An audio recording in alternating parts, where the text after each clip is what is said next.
Hello students, हमारे boss राज top study channel पर आपका स्वागत है।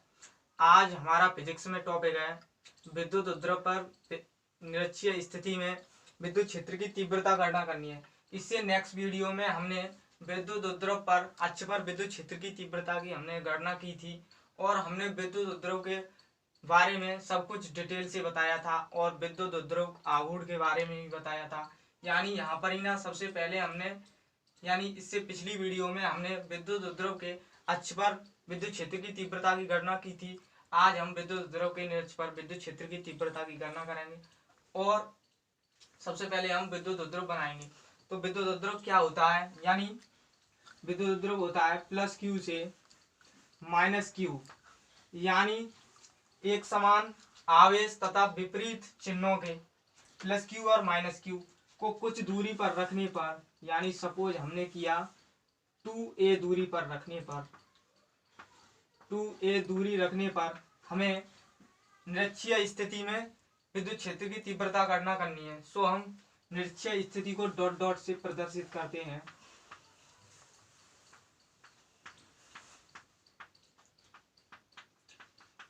ये मैंने डॉट डॉट से दिखाया, ये निरक्षीय स्थिति है। हमने सपोज किया P बिंदु पर हमें निरक्षीय स्थिति में विद्युत क्षेत्र की तीव्रता ज्ञात करनी है, यानी बिंदु P पर विद्युत क्षेत्र की तीव्रता की गणना करनी है।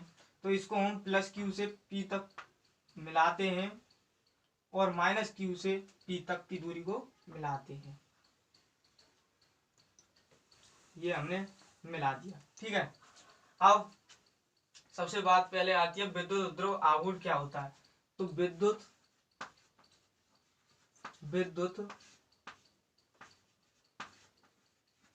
उपद्रव आघूर्ण विद्युत उपद्रव आघूर्ण को हम P से प्रदर्शित करते हैं और P इक्वल टू हमारा फॉर्मूला होता है Q इंटू 2A और विद्युत क्षेत्र की तीव्रता का एक फॉर्मूला होता है E equal to KQ upon R square, यानी विद्युत क्षेत्र की तीव्रता का फॉर्मूला होता है E equal to KQ upon R square और विद्युत उपद्रव आघूर्ण को हम P से प्रदर्शित करते हैं और P बराबर फॉर्मूला होता है Q इंटू 2A। तो यहाँ प्लस Q और माइनस Q के कारण P पर घटक व्युत्पन्न होते हैं, यानी प्लस Q व माइनस Q के घटक E प्लस कॉस थीटा व E minus Q cos theta एक ही दिशा में होने के कारण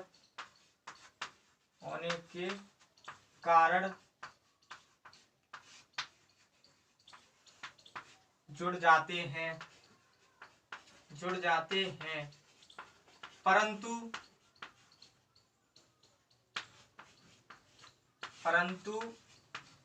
E minus Q sine theta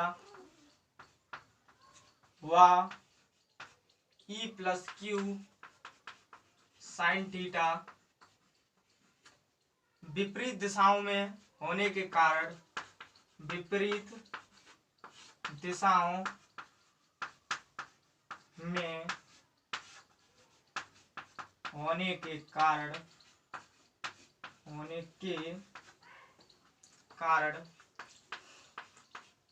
एक दूसरे को निरस्त कर देते हैं। ये हुई इसकी डेफिनेशन। तो हम इस डायग्राम पर प्लस क्यू और माइनस क्यू के घटक को प्रदर्शित करेंगे, यानी E प्लस कॉस थीटा व E माइनस कॉस थीटा एक ही दिशा में होने के कारण जुड़ जाते हैं, यानी E plus Q cos theta और E minus Q cos theta एक ही दिशा में होने के कारण ये जुड़ जाते हैं। तो डायग्राम पर प्रदर्शित करें। तो यानी हमने सपोज किया एक रेखा यूं और बीच में हम इसको डॉट डॉट से दिखाएंगे और यहाँ हमने एंगल माना थीटा, यहाँ एंगल माना हमने थीटा। सो यहाँ पर ही ना हमारा आएगा, यहाँ पर ही ना आएगा, ऊपर की साइड में प्लस आता है, यानी E plus Q cos theta, और इधर की साइड आएगा ई minus Q cos theta, E minus Q cos theta, और E minus Q sine theta व ई प्लस क्यू साइन थीटा विपरीत दिशाओं में, यानी विपरीत दिशाओं में होने के कारण निरस्त हो जाता है, यानी विपरीत दिशा में, यानी एक ऊपर की ओर एक नीचे की ओर, यानी ऊपर की ओर प्लस लेते हैं तो यानी E plus Q sine theta upon नीचे की ओर ई माइनस क्यू साइन थीटा। अब परिभाषा को हम दोबारा रिपीट करें तो प्लस क्यू व माइनस क्यू के घटक ई प्लस क्यू कॉस थीटा व ई माइनस क्यू कॉस थीटा एक ही दिशा में होने के कारण जुड़ जाते हैं, यानी E plus Q cos theta E minus Q cos theta एक ही दिशा में होने के कारण जुड़ जाते हैं, परंतु ई माइनस क्यू साइन थीटा व ई प्लस क्यू साइन थीटा विपरीत दिशाओं में होने के कारण एक दूसरे को निरस्त कर देते हैं, यानी E plus Q sine theta ऊपर की ओर ई माइनस क्यू साइन थीटा नीचे की ओर है, तो ये निरस्त हो जाएंगे। तो परिभाषा के अनुसार, परिभाषा के अनुसार, परिभाषा के अनुसार देखें तो ई प्लस क्यू कॉस थीटा व ई माइनस कॉस थीटा जुड़ जाएंगे, परंतु ई माइनस साइन थीटा और E plus sine theta cancel हो जाएंगे। तो ई नेट, यानी नेट विद्युत क्षेत्र की तीव्रता देखें तो यानी ये जुड़ जाएंगे, E plus cos theta plus E minus Q cos theta. ठीक है, अब हम जानते हैं कि E plus Q equal to होता है ई माइनस क्यू, तो हम इनको ई मान लेते हैं, यानी ई प्लस क्यू और E minus Q equal to E. तो ई नेट आएगा E cos theta plus E cos theta, E cos theta और E cos theta two E cos theta, यानी E net equal to E cos theta. ठीक है, अब इसको definition को मैं रफ कर रहा हूं।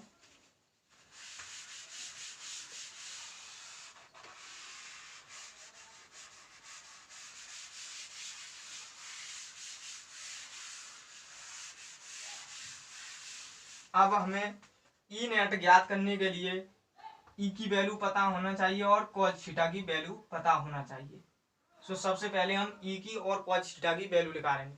तो सबसे पहले हम देखें तो इसको हम ए पॉइंट देते हैं, इसको बी पॉइंट देते हैं, और बीच में केंद्र है तो ओ पॉइंट देते हैं। तो देखें तो एक त्रिभुज ये बना है, त्रिभुज ओ पी और त्रिभुज पी ओ पी, यानी ये त्रिभुज सेम है। क्योंकि सेम है, अब हम 2a दूरी को डिवाइड करेंगे तो यानी a इतना हो जाएगा और a इधर की साइड डिवाइड हो जाएगा। तो हम त्रिभुज, सबसे पहले त्रिभुज AOV में, त्रिभुज AOP में, सॉरी AOP में देखें तो पाइथागोरस प्रमेय लगेगी, क्योंकि ये एंगल 90 डिग्री का है, यानी पाइथागोरस की प्रमेय से, पाइथागोरस की प्रमेय से। अब देखें तो पाइथागोरस प्रमेय AP का वर्ग इक्वल टू AO का वर्ग प्लस OP का वर्ग।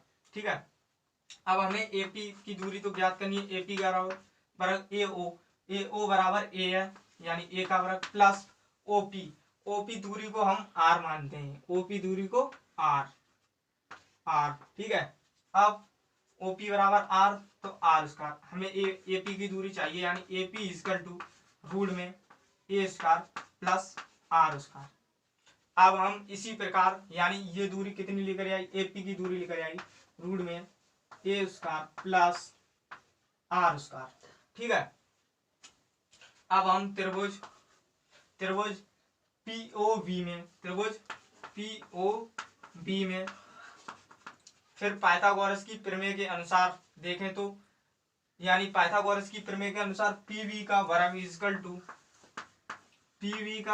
इक्वल टू OV का वर्ग ओ वी का वर्ग प्लस ओ पी का वर्ग। ठीक है, पी वी हमें ज्ञात करनी है, पी वी का वर्ग ओ वी ए है तो ए का वर्ग plus O P R square है, आर स्क्वायर वर्ग। हमें ए पी वी दूरी चाहिए तो पी वी इक्वल टू, इधर स्क्वायर है तो उधर जाएगी तो ये संख्या रूट में आ जाएगी, रूट में A square plus R square. PV की दूरी हमारी रूट में A square plus R square, यानी पीवी की दूरी रूट में A square plus R square. अब हम देखें तो ए पी बराबर B P equal to root में A square plus R square. इससे यह सिद्ध होता है कि ये दोनों दूरी बराबर हैं इसमें, यानी ये दूरियां बराबर हैं। ठीक है,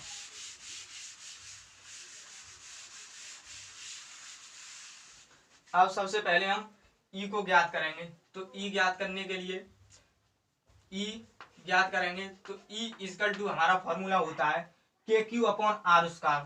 तो के की जगह के तो कांस्टेंट है, के की जगह कांस्टेंट कांस्टेंट है, क्यू क्यू की जगह क्यू है, क्यू अपॉन आर, आर की जगह दूरी आर बराबर रूट में A square plus R square, यानी रूट में A square plus R square दूरी, और वर्ग चढ़ रहा है तो वर्ग चढ़ाएंगे।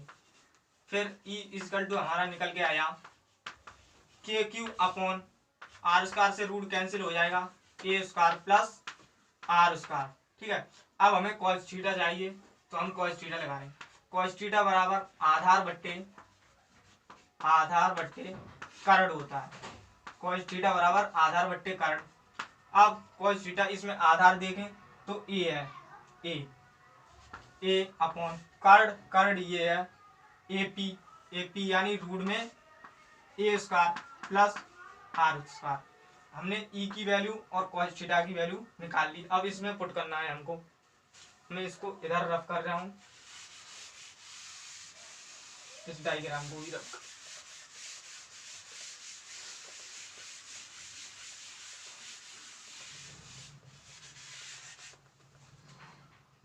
ई net equal to 2 into E बराबर K Q upon A square plus R square का। ठीक है, कॉस थीटा की वैल्यू ये है, कॉस थीटा की बराबर तो है कॉस थीटा बराबर ए अपॉन रूट में A square plus R square, A upon root में A square plus R square. अब देखें तो E net equal to 2 K Q into A upon A square plus R square into A square plus R square की power 1/2। ठीक है, 1/2 E net equal to K into, अब मैं 2 को ए के द्वारा ले जाऊंगा, यानी क्यू इंटू 2a अपॉन, अब यहाँ पर ही ना कुछ घात नहीं है, यहाँ पर ही ना एक मानेंगे और आधार समान है तो घातें जुड़ जाएंगी, यानी A square plus R square equal to मतलब 3/2। E net equal to Q into 2a बराबर पी होता है, यानी P इजकल टू फॉर्मूला होता है हमारा Q इंटू 2a, P बराबर होता है Q इंटू 2a, तो K P upon A square plus R square की पावर 3/2। ठीक है, अब इसको इधर रख।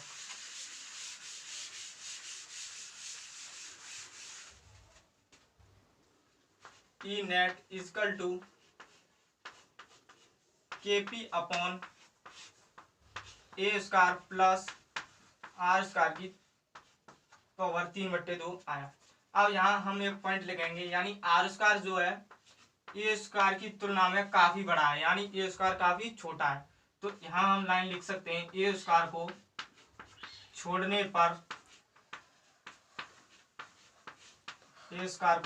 पर जब हम ए स्क्वायर को छोड़ेंगे तो E net equal to K P upon A square को छोड़ेंगे तो आर स्क्वायर की पावर 3/2, 2 से 2 कैंसिल हो जाएगा।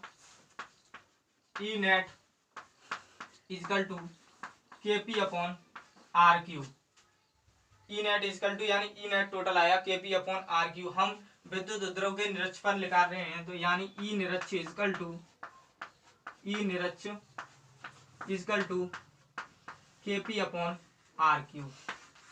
ये डेरिवेशन कंप्लीट हुई। ठीक है,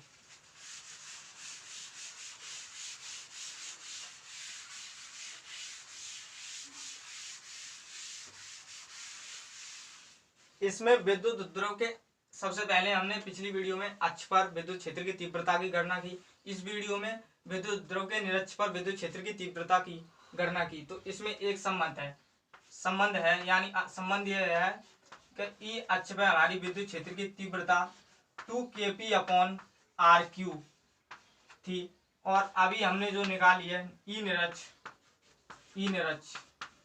निरक्ष equal to kp upon R Q. अब हम इन दोनों इक्वेशन से तुलना करें तो यहाँ पर ही ना देखें, इसको हम समीकरण 1 मान लें और इसको समीकरण 2 माने। तो देखो ई अक्ष kp अपॉन आर क्यू की दुगनी है तो यानी समीकरण 1 व 2 से देखें तो kp upon R Q equal to E निरक्ष है यानी ई अक्ष इजकल टू 2 ई निरक्ष। ये इसमें ई अक्ष और ई निरक्ष में संबंध है यानी ई अक्ष ई निरक्ष का दुगना होता है। ठीक है, अब ये वीडियो यहीं समाप्त करते हैं।